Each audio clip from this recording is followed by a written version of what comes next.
Welcome on Easy Learning. In this part of the video, I am going to do animals in prison, and I will cover the 3 paragraphs in this part of the video. Before covering these paragraphs, as usual, I will cover the words pertaining to these paragraphs. First word है आपका corrugated. ये एक adjective है with ridges. Ridges का मतलब होता है कहीं पे कोई चीज जमा होना. इसके बाद है जमा होना, जमा नहीं होना, जमा होना. जमा होना का मतलब होता है कहीं कोई चीज आकर के जम जाती है, वो काफी समय तक बैठ जाती है आकर के. उससे क्या होती है, वो थक्का सी हो जाती है, जैसे ब्लड क्लॉटिंग हो जाता है. जैसे मान के चलिए पानी कहीं पर में आपने रख दिया तो पानी क्या होगा, जम करके काई का रूप ले लेगा. तो उसी को यहाँ कॉरुगेट कहा गया है. जमा होना और जमा होना में अंतर. जमा होना का मीनिंग हुआ कि बहुत सारी चीजों को एक साथ जमा करना, तो ये कॉरुगेट है. ये ध्यान देने की चीज है. कलेक्शन से अलग वर्ड है ये. इसके बाद है आर्टिलरी. ये एक नाउन है, मीन्स बिग गन्स, मीन्स बड़े बड़े जो बंदूक होते हैं, इसी को आर्टिलरी कहा गया है. इसके बाद है इंडल्जिंग इन. ये एक वर्ब है. It means taking part in, means किसी चीज में हिस्सा लेना या किसी चीज में लिप्त होना. इसके बाद है टिफ. ये एक नाउन है. It means a brief coral. एक छोटा मोटा झगड़ा, हल्का फल्का झगड़ा कहीं पे हो जाती है, उसी को टिफ कहा जाता है. इसके बाद है इनएडवेरेंटली.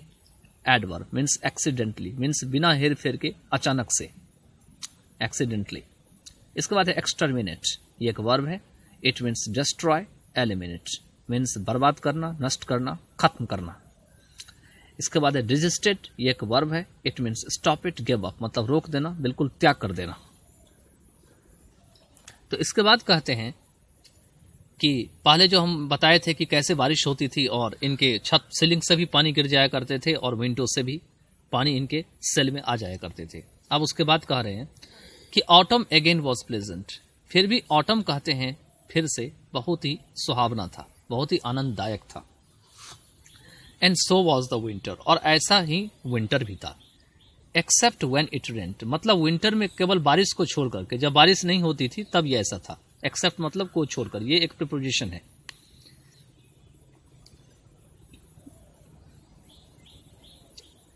इसके बाद है with thunder and rain and piercing cold winds. मतलब बिल्कुल थंडर का मतलब जानते ही, जो ठनका की आवाज होती है, बादल की गरजने की आवाज होती है, और जो बारिश होती है, और बिल्कुल ही एकदम ऐसा लगता है कि ऐसी कोल्ड, जो बिल्कुल कोल्ड हवा जो है हमारे शरीर में घुस जाए, मतलब शरीर को भेद कर दे, उसको पियर्सिंग कोल्ड विंड्स कहा जाता है. ठीक है. तो इसके साथ ये कह रहा है with thunder and rain and piercing cold winds one longed for a decent habitation. मतलब कोई व्यक्ति जो है वो इच्छा करता था कि वो एक सही हैबिटेशन या आवास बना के रहे, तो इसलिए इसको डिसेंट हैबिटेशन कहा गया है. And a little warmth and comfort. और उन्हें थोड़ी सी गर्मी और आराम मिला करता था. Occasionally there would be a hail storm. और कभी कभी यहाँ पर में ओले की आंधी भी हुआ करती थी, ओले की बारिश भी हुआ करती थी. एंड हेल स्टोन्स मतलब, और पानी में जो है वो पत्थर भी गिरा करते थे. Bigger than marbles. ये पत्थर जो है मार्बल से भी बड़े बड़े हुआ करते थे. Coming down on the corrugated iron ropes. और ये कैसे आते थे कि आयरन जो रूफ थे वो जो कॉरुगेटेड थे, मतलब मैंने बता दिया था कि जमा हुआ था, मतलब कोई चीज ऐसा लग रहा था कि बिल्कुल, मतलब आयरन से वहां पर में बिल्कुल जमा हुआ था, और शायद वो टूट फूट गया था, जिसके कारण से वहां से ये पत्थर जो है नीचे आ जाया करते थे. And making a tremendous noise. और एक भयावह आवाज जो है किया करते थे. Something like an artillery bombardment. और ऐसा लगता था जैसे कि कोई बड़ा सा गन या कोई बड़ा सा जो है बंदूक जो है वो बमबारी कर रहा हो, उस तरह से.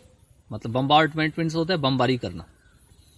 तो यहाँ पर में उस तरह से इनका ये बारिश और बारिश का जो है पूरा माहौल था. हेल स्टॉर्म था, हेल स्टोन्स था. ये क्लियर हो गया. चलिए आगे चलते हैं. I remember one day particularly. कहते हैं खास करके एक दिन मुझे याद है. It was 24 of December 1932. यह दिसंबर 24 1932 का दिन था. There was a thunder storm and rain all day. पूरे दिन थंडर स्टॉर्म और रेन हुई थी, मतलब गरज गरज के तूफान आई थी और बारिश हुई थी. And it was bitterly cold. और बहुत ही गहरा ठंडी था. बिटरली मतलब ऐसा लग रहा था जैसे कि चमड़ी को बिल्कुल पियर्स कर देगा, बिल्कुल बेटर कर देगा. All together it was one of the most miserable day, और साथ में यह एक बहुत ही दुख का भी दिन था। दुख जो था बहुत सारे मतलब मिजरेबल डेज में से एक दिन था जिसमें हम लोग गुजार रहे थे। From the bodily point of view, हम किस पॉइंट से कह रहे हैं कि मिजरेबल था? अपने शारीरिक हिसाब से कह रहे हैं कि शरीर कष्ट हो रही थी ऐसा माहौल में। That I have spent in jail, और जिस माहौल में हमने मतलब जेल में अपनी जिंदगी गुजार दी। In the evening it cleared up suddenly and all my misery departed. कहते हैं शाम में सब कुछ साफ हो गया। पूरे दिन वर्षा हुई थंडर स्टॉर्म के साथ, और शाम में आसमान साफ हो गए, और अचानक मेरी जितनी भी तकलीफ थी वो चले गए, डिपार्ट हो गए। All my misery departed. When I saw all the neighboring mountains and hills covered with a thick mantle of snow, जब मैंने देखा कि जो मेरे आसपास के सारे जो पर्वत हैं और हिल्स हैं जो गहरे गहरे मेंटल स्नो के बिल्कुल मतलब बर्फ से जो है ढके हुए थे, ठीक है, क्योंकि जब ये सीन देखा इन्होंने, जवाहरलाल नेहरू ने, तो इनकी जो मिजरी थी, पूरे दिन जो ये परेशान थे बारिश और थंडर स्टॉर्म से, वो माउंटेन्स के ऊपर जो कवर थे मेंटल ऑफ स्नो के, उनको देख करके जो है उनका ये तकलीफ जो है वो कम हो गया या चला गया। The next day Christmas day was lovely and clear. अगले दिन क्रिसमस डे था और यह लवली था और क्लियर था। वॉज लवली एंड क्लियर का मतलब हुआ कि दिन जो है, यहाँ दिन की बात कहा गया है कि क्रिसमस डे कैसा था, लवली था और साफ था, मतलब उस दिन बारिश और थंडर स्टॉर्म नहीं हुई थी। And there was a beautiful view of snow covered mountains, और यहाँ पर में जो बर्फ से ढके हुए जो माउंटेन्स थे उसका नज़ारा बहुत ही सुंदर था। अ beautiful view of snow covered mountains. Prevented from indulging in normal activities, कहते हैं कि जो साधारण से एक्टिविटीज में लिप्त जो हम होते थे उसको रोकते हुए, उसको रोक दिए, प्रिवेंटेड, या जो जिससे हमें रोका गया। हम रोज का काम करते थे, हम रोज टहलते थे, हम रोज सारी चीजों को बाहर को देखते थे, तो इससे तो हमें रोका गया था। तो प्रिवेंट मतलब रोका जाना होते हैं। We became more observant of nature's way, हम क्या हुए कि जो नेचर जो अपना अपना वर्क करता था तो उससे बहुत ही ज्यादा करीब हो गए, उसको गौर से देखने लगे। We watched also the various animals and insects, हमने बहुत सारे एनिमल्स और इंसेक्ट को भी देखे। दैट केम आवर वे, जो हमारे रास्ते में आया करता था। As I grew more observant, I noticed all manner of insects living in my cell or in the little yard outside. और जैसे ही मैं बहुत ज़्यादा और चौकन्ना हुआ, ऑब्जर्वेंट हुआ, तो मैंने नोटिस किया कि सभी उस तरीके को जिसमें इंसेक्ट्स जो है मेरे सेल में रहा करते थे, मेरी जेल की कोठरी में रहा करते थे, या बाहर की जो आंगन थी या यार्ड थी छोटी सी, उसमें रहा करते थे।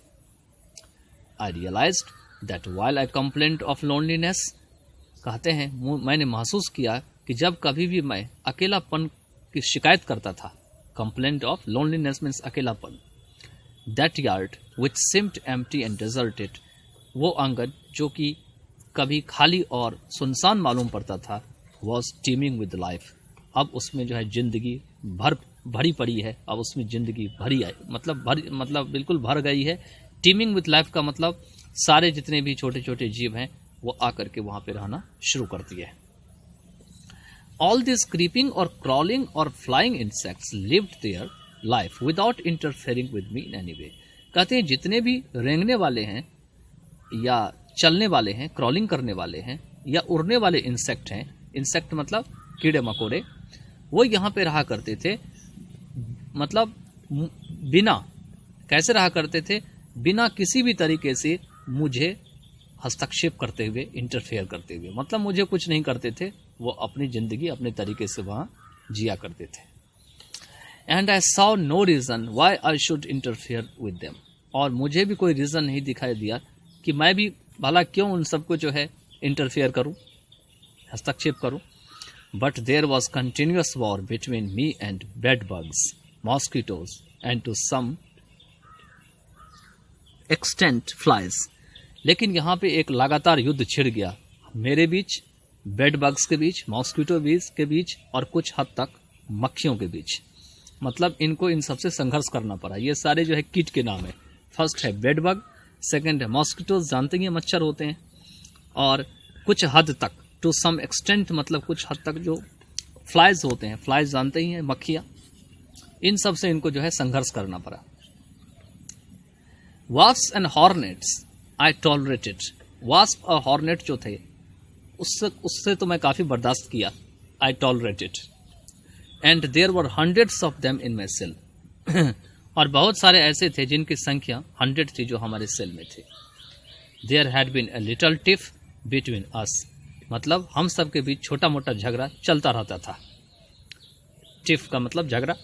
Inadvertently I think a wasp had stung me, और अचानक से एक्सीडेंटली क्या हुआ, मुझे लगा, आई थिंक, कि एक वास्प ने मुझे डंक मार दिया।